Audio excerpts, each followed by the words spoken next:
मली जे Ibrahim Hyderi town municipal corporation पारां सानी जाफर एक्सप्रेस जे शहीदनि ऐं पाक फौज सां इज़हार यकजहती लाइ मली जे रज़ाकाबाद गवर्नमेंट स्कूल खां टाउन ऑफिस ते रैली कढी वई। उन मौके ते टाउन चेयरमैन नज़ीर अहमद भुट्टो ऐं म्यूनिसिपल कमिश्नर मसरूर नवाज़ कुश्क ऐं ॿियनि धरती टीवी न्यूज़ सां ॻाल्हाईंदे चयो त ही असां सभई गॾिजी हिकिड़ी जेकी दहशतगर्दी जो वाक़ियो थियो, असां सम्झूं था त कॾहिं बि अहिड़े वाक़िया जेके आहिनि पाकिस्तान खे कमज़ोर कंदा। ऐं पाकिस्तान आहे, असां सभु आहियूं।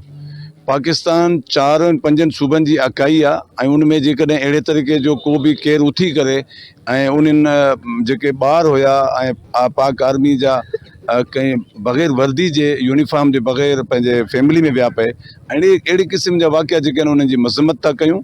इन मौके ते तमाम सिविल सोसाइटी पाकिस्तान जी ऐं असां town municipal corporation Ibrahim Haideri ऐं तमाम दोस्त इब्राहिम हैदरी जा बाशिंदा हिन रैली में इज़हार यकजहती लाइ गॾु। हिकिड़ो दहशतगर्दनि जी बुज़दिलाना कार्रवाई आहे। पाक फ़ौज खे हिसाइण जी कोशिशि कई पई वञे। इन में बैरूनी हथ मुलविस आहिनि ऐं असां पाक फ़ौज सां गॾु आहियूं ऐं पाक फ़ौज आहे त असांजो वजूदु आहे। पाक फ़ौज ज़िंदाबाद।